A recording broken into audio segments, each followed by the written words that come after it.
What's up, Internet fans? This is episode 3 of Statboy Rants. Thank you. And of course, these rants are Statboy approved. There you go, Statboy approved. We're doing this pretty quickly. A lot of stuff has come up, be it comment-wise and news-wise. So let's just get straight into it.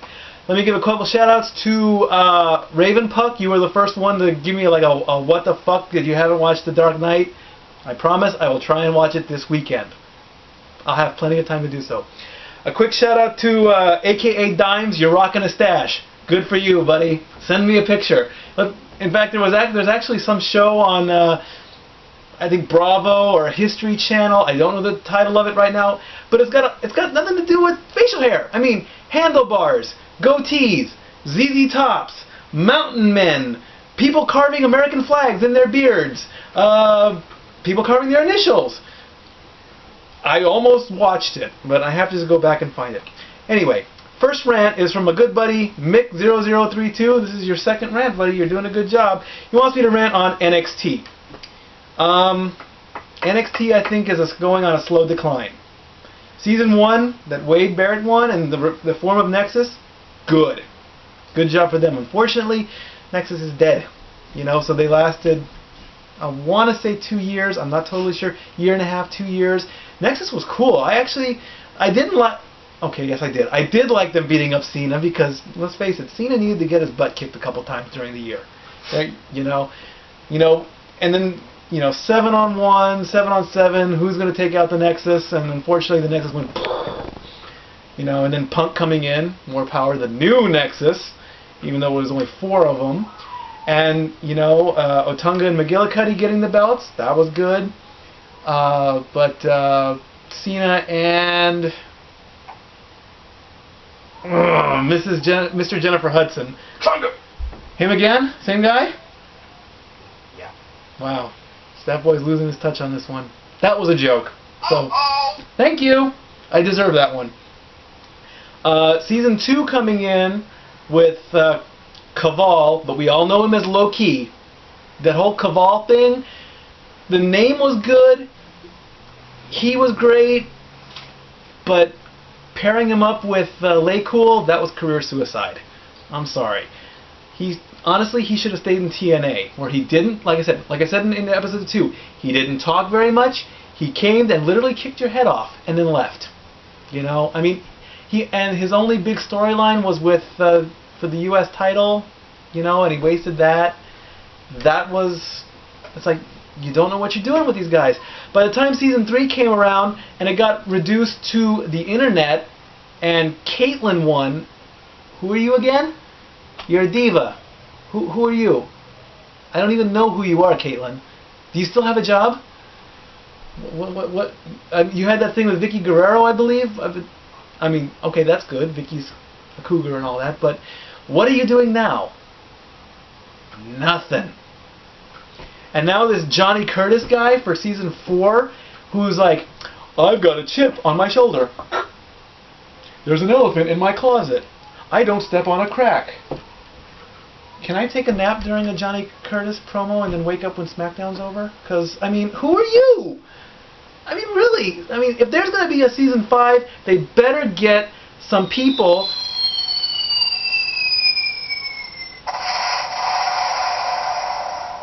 Thank you. Well said. They better get some good people or get rid of it altogether or bring back another season of Tough Enough. Much better with Tough Enough.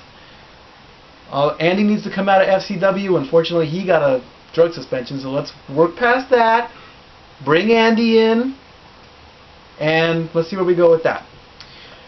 Anime fan, thank you for clarifying. You wanted me to, your rant was about the Asian talent.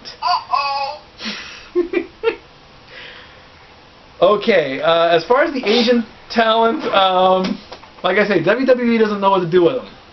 I mean, I think it all started, I have to go back to the Attitude Era with Taka Michinoku. He came in, got a little light heavyweight run, started up with Kaientai, and then the last thing we see of him is him flying over the Rumble and onto the floor, and he bounces a few inches, and then we never see him again. Funaki. Broke his shoulder, dude. Sorry. Go ahead. That's okay, fine. You know, Funaki, of course, I am #1 SmackDown announcer. He got a nice little run. He got the Cruiserweight belt. But then he faded away.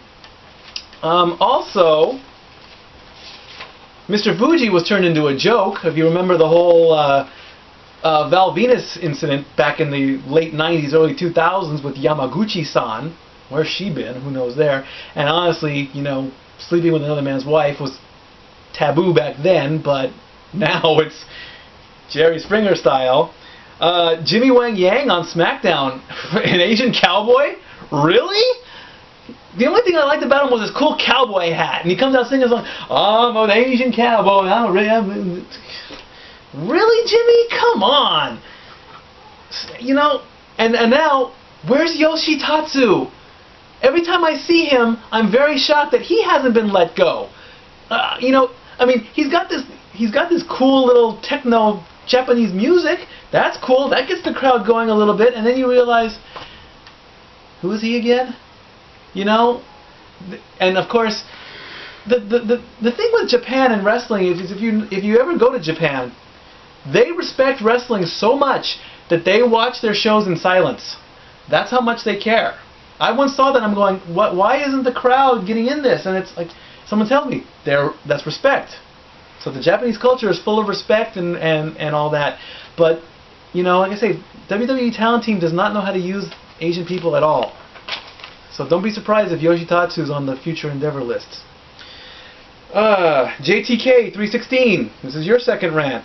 But with Super Shows versus Raw and SmackDown. It's good to see them cross over, like Randy does. He did it on Raw, and then the Cena on SmackDown. That's good. That keeps the storyline going, but space them out. Don't do them every week. Maybe every 2 months do a Super Show. Maybe even 3 months do a Super Show. But don't shove it down our throat. No way, because then, you know, the wrestlers are going to get tired, and then they're going to do the storyline of they're injured, they need surgery, there's a drug suspension. When in all fairness, they just want time off because they're dead. Part 2 of your rant, you want me to rant on Matt Hardy and all his attention-getting, committing suicide videos. Yeah, really. Like I say, either he's craving attention, he's trying to scare us, or he took out he got some good drugs that I don't know about, because, you know, I, honest to God, thought he was going to kill himself. As soon as I heard about it, I was like, oh my God, Matt's going to kill us? Matt's going to die? You know? And then, breaking news, let's go from one brother to the other.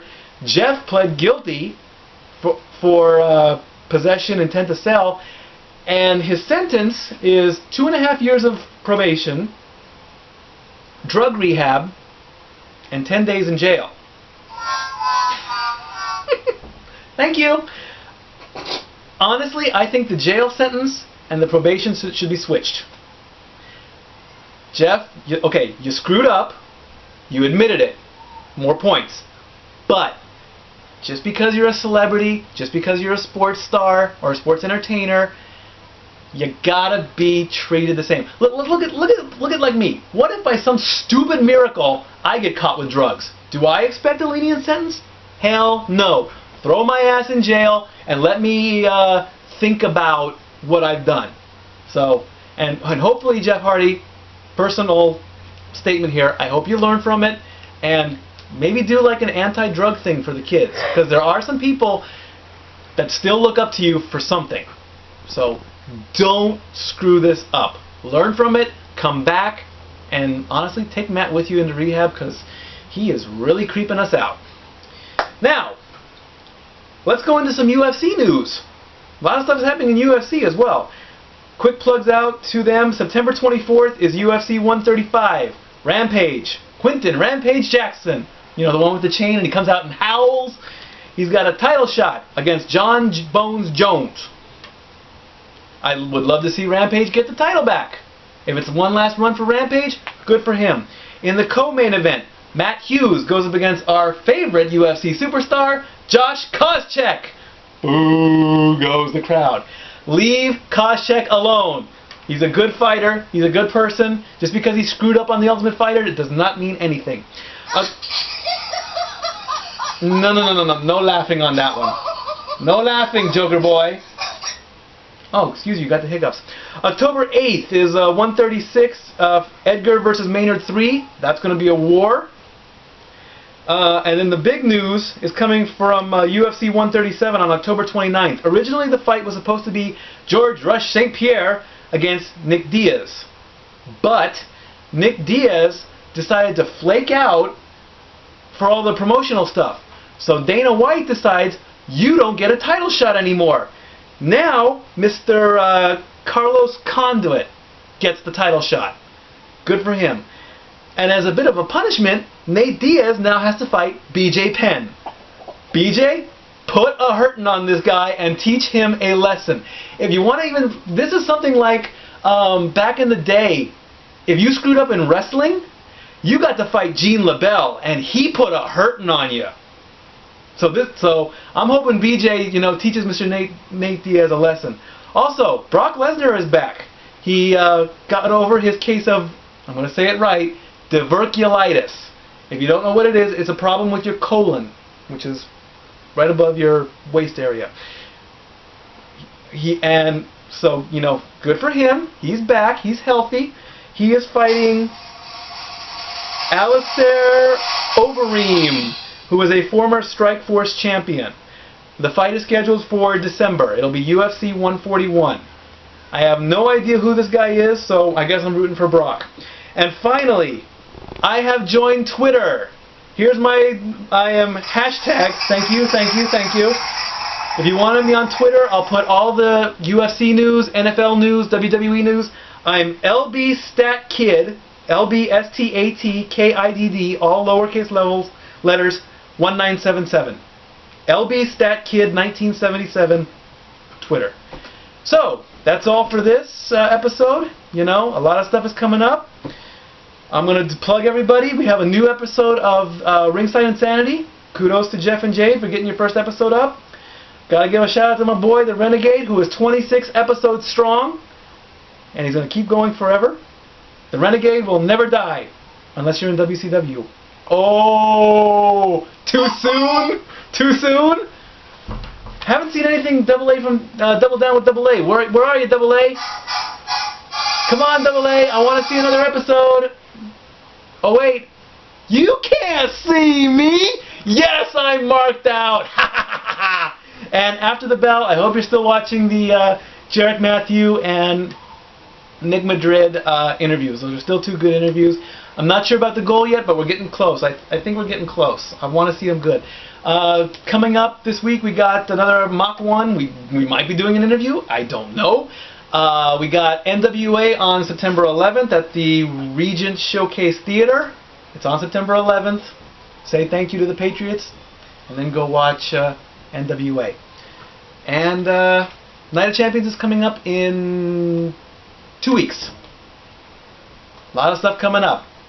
Like I say, hashtag me, LBStatKid1977 at Twitter. I'm going to confirm it in a few minutes, and it'll be up. As far as this, Statboy is out.